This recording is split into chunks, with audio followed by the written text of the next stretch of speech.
Greetings, ladies and gentlemen. Mufasa Prime here, and today we have the fantastic Alpha Death Knight. Level 100 goodness in every bite. The recent Alpha had just come out for Death Knights, and today I'm here to show you some of the quick abilities that, well, it's quite interesting, and my hair is just fantastic today. So, just to show you, as you see, this is an Alpha character. You'll see a lot of LUA errors here, even though I removed the whole LUA error thing, it's still showing up. I don't know why, just bear with me. Try to make this video as fast as possible for you guys, so you can see the changes. Unfortunately, some abilities have not yet been implemented. Oh, and then we have people sending here. Fantastic. So as you see, before we begin, I have the legendary weapon of Icebringer and Frost Reaper. Pretty much, it's a glorious weapon that is just wonderful. It's so amazing. I'm going to be posting the video on us being able to obtain this item. But first off, I want to show you the abilities for DK. It's currently in the alpha build of December 2nd. So, let's check through here. So we have Sub-Zero, Frost Talons, and Remorse, and Without Remorse. Unfortunately, Without Remorse is the ability I personally wanted to get, but it seems that we currently can't use it because it's not yet implemented. Sub-Zero, Killing Machine also causes your next Obliterate to deal an additional 30% damage as Frost damage, which sounds pretty cool. As a dual-wield Frost DK, we pretty much avoided Obliterate on live, but it seems that they're now implementing aspects where we use Obliterate and get beneficial aspects to them. Ice Talons. Frost Strike hits increase your melee attack speed by 25% for 3 seconds. Refreshing this effect extends its duration. This seems more of a PvE ability. It seems like you just sit there and just whomp on a target without it moving away from you. Works out pretty well. And of course, Without Remorse, Killing Machine now affects Frost Strikes, and your auto attacks are more likely to generate Killing Machines. I would love to see how this works out, but I can't at the moment due to it not being implemented yet, which is unfortunate. We have Frost Pulse. Your auto attacks have a chance to cause you to radiate intense cold, inflicting a certain amount of damage on all nearby enemies. I'm not sure on this effectiveness yet, but I feel that this might be a PvE skill, because you're not really moving that much on certain aspects, and it works out pretty well. This is the talent I went with at the moment. Increases your chance for Obliterate to trigger Rim by 25%. Up to 2 charges of Kill Machine and Rim can be stored, which is pretty awesome. So you pretty much can line up a huge amount of damage in a short amount of time. Not bad. And then we have Gathering Storm. Remorse's Winter deals 4% more damage with each successful wave. Now, for those who do not know, we get Remorse's Winter as a base ability, and then we can spec into it to cause it to freeze. As you can see. So we have... Or am I just crazy? Yeah, I'm just crazy. Sorry, they're 2 different abilities. Even though they're named exactly the same. I believe that may be a bug. Don't mind me on that one. So one is a 1-minute cooldown.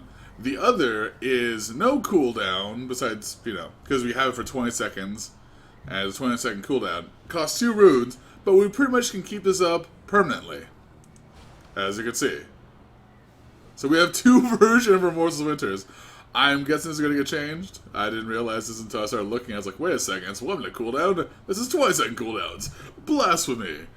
And then finally, we have, we'll go down to the next tier. We have Runic Longevity, which gives us a 7th rune. As you can see here, we now have 7 runes, and they're uncolored. So we can use them for whatever we like. So let's say we want to go over here and start whomping on this dummy. As you can see, well, besides this whole LUA error, that we have specific new animations for certain abilities. And they use any rune that's available. I believe I was told only 3 runes can regenerate at the same time. Yeah, it looks like it. 3 runes at the same time. Yeah.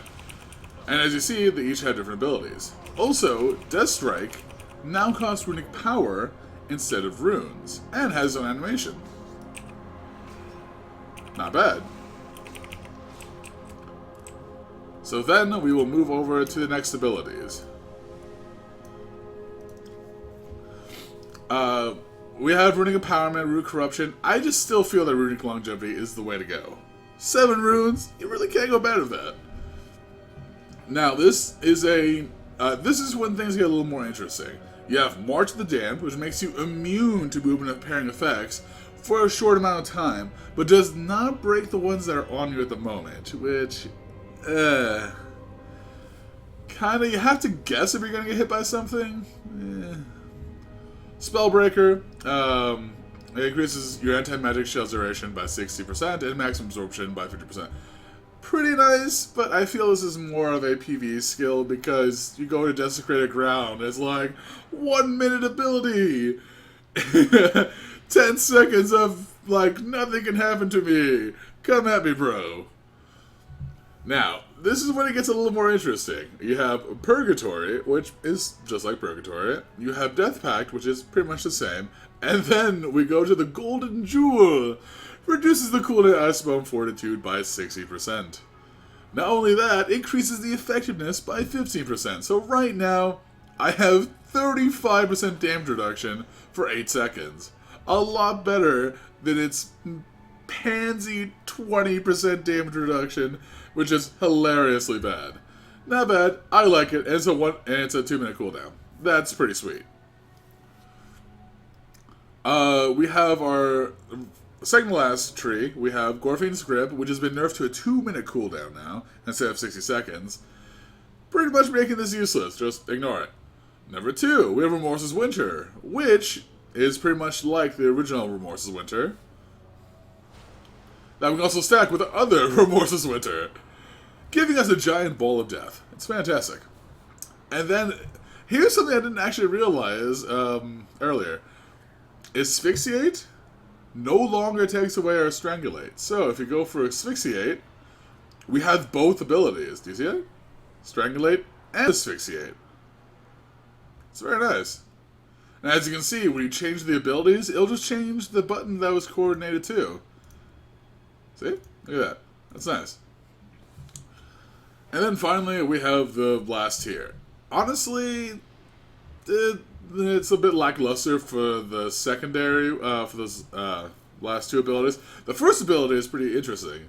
Glacial Advance. Summon glacial spikes from the ground that advance forward, each dealing about 11,000 frost damage to enemies near the eruption point. So pretty much what you do, it's a 12-second cooldown. You look at your target, and pretty much you just do this. Not bad. I was considering Breath of Sindragosa, but I don't know. Like, I'd have to test this more often. But I feel that Glacial Advance is probably the way to go, especially since such a low cooldown. You can start using offensive cooldowns, and I guess corners kind of stop it. But yeah, it seems like a pretty awesome ability, especially when doing damage too. Now, when we're going into our certain abilities, we want to check out the weapon. Now, the weapons are dual wield for Frost. Unfortunately, for those who love the two-handers, not much we're going to do for you. Frost two-hander, the first ability you get is Sindragosa's Fury, which pretty much says, oh hi there, would thou liketh a hug? And literally just fire Sindragosa. Just don't mind all the missing. Yeah, just a breath of Sindragosa that goes through. Not bad. So, Breath of Sindragosa, the casts a breath attack that deals a certain amount of damage within a 4-yard cone in front of it, and reduces the attack speed by 50% for 10 seconds. Pretty nice. It's the first ability we get for our relic weapon, and it's pretty much free. 5-minute cooldown, pretty long cooldown, but I mean, it's a free ability. Can't really complain. Other than that, it's pretty much the same concept, though you will see some things missing. 1, we no longer have Horn of Winter. 2, we no longer have Plague Strike. 3, we no longer have Chillbanes. We no longer have that. Another thing you'll also notice is that we don't have Rune Forging. Yes, our runes have been removed. It does. But yes, we no longer have Rune Forging, which is very interesting. Also, you will notice that We no longer have our Execute Soul Reaper, which is also... Yee. I like Soul Reaper, and unfortunately we don't have that either. It's a bit of a curious build, but I'm curious to see how things will go further down the road. But yep, that's pretty much Death Knights at the very moment. Due to the fact that we can't go any further into our quest line, we're kind of stuck here until they patch it in. So I hope you guys all enjoy it. Leave a comment down below. Let me know what you guys want to see. And yes, before anyone asks, when I can do PvP, you're going to see PvP. Cool? Cool. Alright, take care everyone.